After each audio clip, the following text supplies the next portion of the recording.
ついにやりました。切断成功です。今回の企画は、この形状のナタが本当に高額な包丁に変化することができるのか、それを確かめる計画です。では早速作業に入りたいと思います。まず切断するラインを決めたいと思います。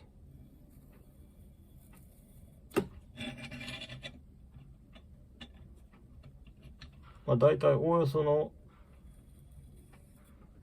目分量で決めたいと思います。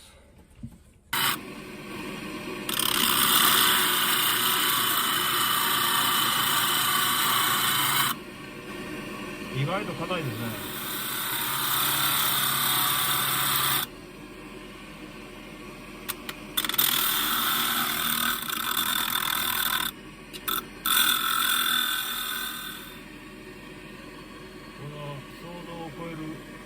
時間がかかります。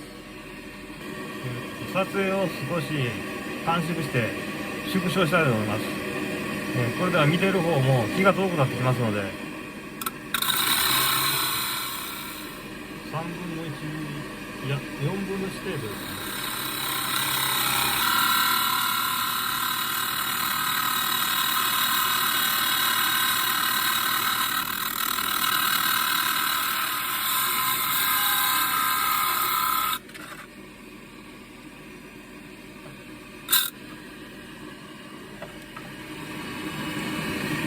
やはり絵が邪魔になるようなので外します。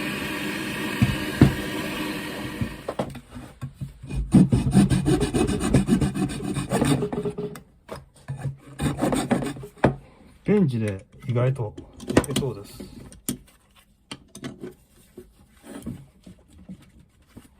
もう少し切り込みを入れるしかないです。とりあえず一本抜けました。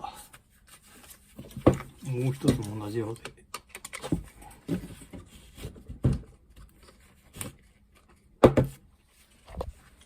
なんとか2本抜けました。あとはナタを抜くだけです。中が困っています。この部分はカットしましょうか。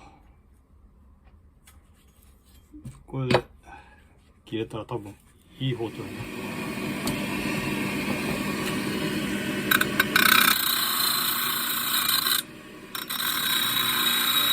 気になることがありましたので、ちょっと作業を変更したいと思います。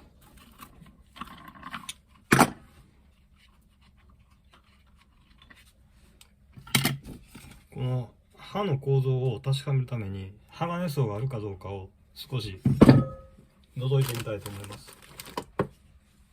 では一番分厚い40番で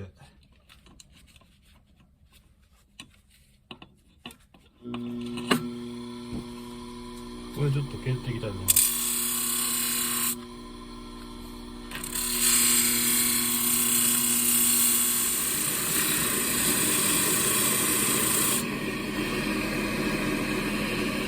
鋼層らしいものがありますが、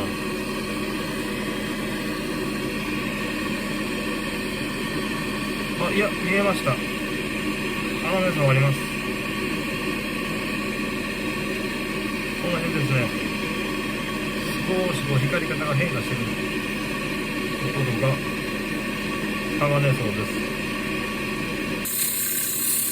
もう少し粗いので削って層を見たいと思います。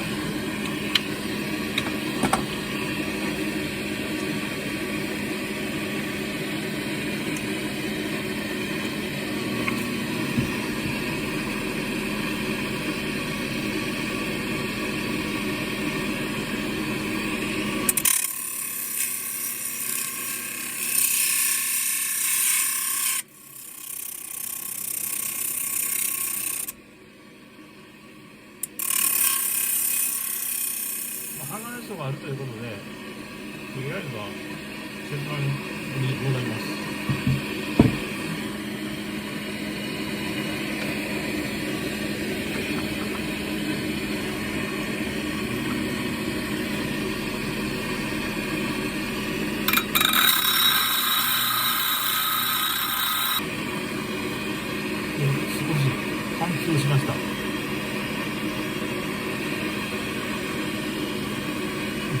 の形状カットが終了したら薄刃包丁の分厚いタイプになります。でも薄刃包丁では高額な包丁とは言えません。もう少しです。あと4分の1ぐらいです。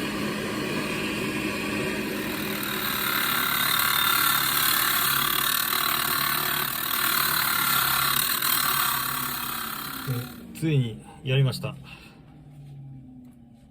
切断成功です。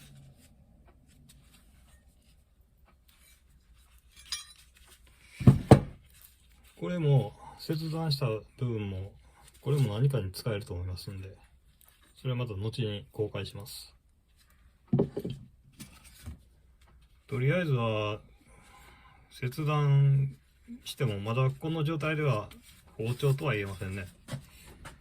重心が整えましたんで、この状態ではちょっと分厚い薄刃包丁として使うことも可能ですが、もう薄刃包丁では満足度がちょっと足りないので、これをうなぎ先包丁にしたいと思います。うなぎ先包丁っていうのは、ネットとかでも通販サイトヤフオクなんで見ても分かりますように結構高額で落札されてます。で、うなぎ先包丁っていうのは柄が短いですから、この中子は適してます。うなぎ先包丁に。で、これだけの長さのうなぎ包丁っていうのは厚さもそうですけど、この厚さにこの長さかなりいい値段で落札されると思います。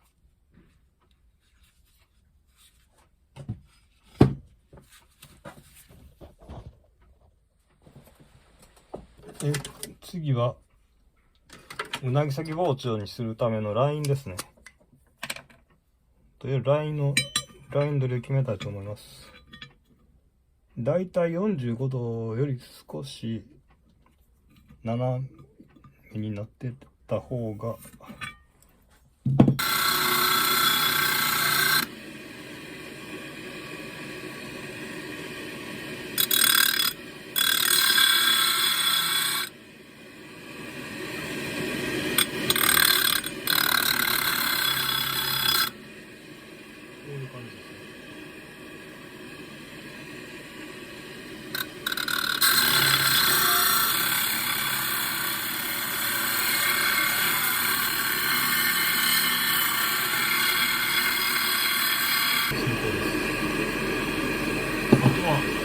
刃先を整えていきます。鋼層がこの先まであるかどうかですね。まず切断する前に切断というか形をまず作る前にある程度切断します。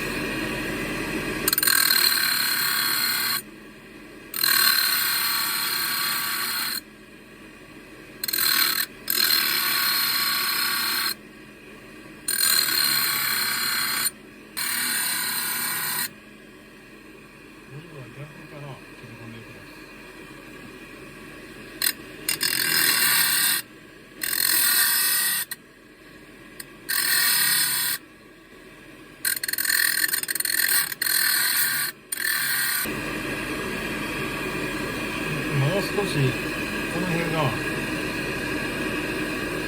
幅が広いと思いますので、もう少しこの辺を削っていきたいと思います。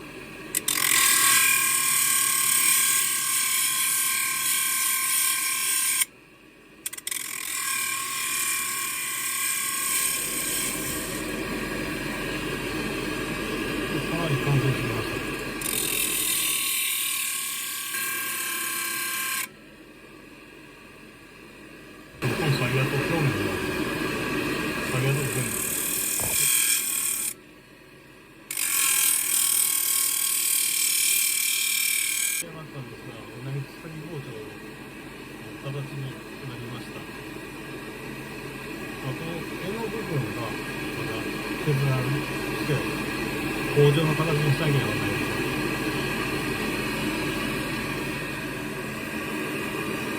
柄の切断ですが、このぐらいのラインでやりたいと思います。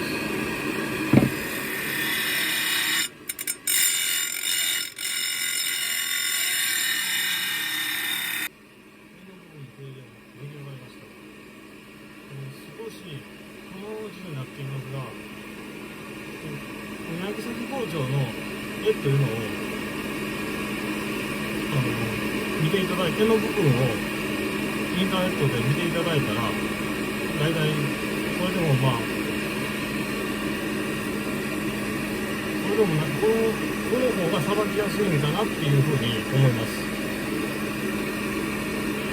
こう持った時にですね、うなぎを裂くわけですから、先包丁としての絵というのは少しこういうふうにこの字の方がいいかなと自分的には思うんですが、個人的な見解として。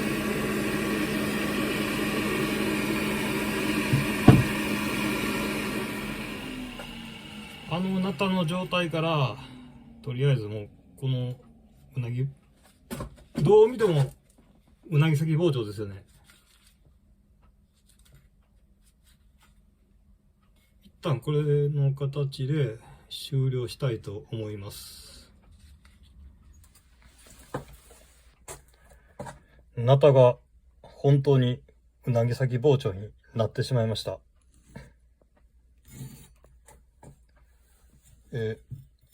このうなぎ先包丁は厚みが出刃包丁くらいの厚みがあるので、結構高値がつくと思います。